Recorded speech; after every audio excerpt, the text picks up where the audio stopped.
There's one single habit that can destroy any budget, and the scary part is a lot of people are guilty of it. The good thing is though, it is an easy fix. Hello everyone, my name is Ethan Rushock, and today's topic is budgeting, and in particular the one habit I notice that people consistently do that destroys their budget. The good thing is though, I'm going to reveal by the end of this video how easy it is to fix. Let's first talk budgets. We're going to go budgeting 101. Do you have a budget? I think this is a pretty interesting question to ask people because I think the people that have budgets are surprised that people run without one, and the ones that don't have one kind of wonder how anyone can possibly stick to one. And I take a much more relaxed view to budgeting. I don't necessarily think you need to track every dollar that's going out and go, I've only got $100 for groceries, and if I go to 101, it's the end of the world, and get so super stressed about it. I do think though, you need to have an idea of how much is going to be coming in and how much that gives you for every category you've got to spend in. Now this could be as basic as going, I get $1,000 in, I allow $200 for spending, $200 for saving, and $600 for bills.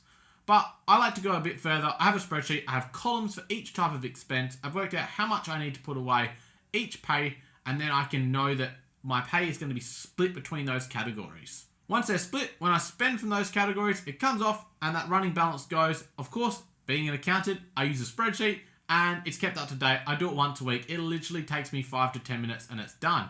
And it allows me to keep on top of things. I know how much is in each column. I have a rough idea of how much I'm spending. And if I ever need to go in depth or go further and work out things to a more precise number, I've got all the data there. Even this method doesn't completely stop you though from falling into this habit. And the reason I know that is because I've had this habit happen to me before. I've definitely fallen for this. And it's under allocating your spending money and then having a carefree attitude when you break it. And I will go into more detail, but you're probably going, well, no, I don't under allocate. And why would that be a problem? The reason why it is because people under allocate. They go way too thin on their spending purely because they think, oh, that's how I should have a good budget. But you're better off to be realistic when you're doing your budgeting. The reason for this is I find your mindset really changes when you break your spending amount. So say you allocate yourself $100 a week for spending. All's well and good. It gets to 2 days to go until payday. You've got $20 left and something comes up and it's $60. And you go, oh, I'm going to break my budget. Oh, well, there's money in the account. You spend it anyway. And suddenly you're into negative 40. And suddenly there's a mindset change. You've already broken your budget. So now when you come across the next purchase that's $20, you go, oh, well, I'm already in negative. What's the difference between negative 40 and negative 60? I'll catch it up next week. And all of a sudden, there's been a massive mindset change. I'm no psychologist, so I don't know why this happened, but I know what's happened to me in the past where it's like, I'm over and I'm like, well, it doesn't matter. I'm already over. I'm going to have to borrow funds from next week anyway, or take some money out of my savings to cover it. What's a little bit extra? And I think people then carry this into all the other aspects of their budget. If they're doing it with their spending money, they're likely then going to be doing it with their savings maybe, or maybe they're going over on bills consistently and not readjusting. Suddenly, their whole budget gets blown out, all because of this one little area. Now, before I tell you the fix, a fun fact. This is the 4th video I'm recording in my I filmed YouTube videos for 24 hours straight. So I've been going for about 16 hours now, so let's see how my energy levels are. And if you want to reward me, maybe just hit that subscribe button. Alright, let's get back into the video. The good thing with something like this, there is an easy fix you could put in place, and it's by really trying to segment your money, in particular your spending money.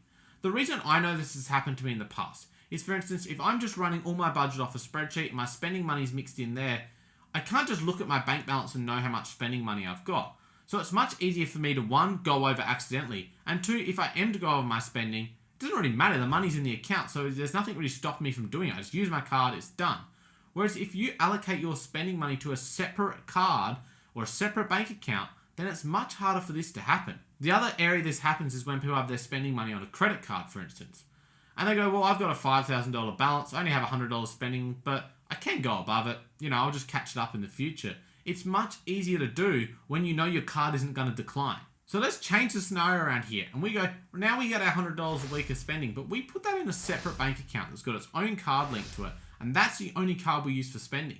So now when we go and spend our money freely, and we've got that same $20 left, and we come across a $60 purchase, it's much harder for us to purchase it because we can't just spend with that card. We know it's going to decline. So now we have to make a conscious decision to transfer money out of our savings into that account. or out of our normal bank account into that account. We're making that decision, and it's one extra step. It's a bit like the food example that everyone talks about, trying to eat healthy. Well, don't have unhealthy stuff in the house.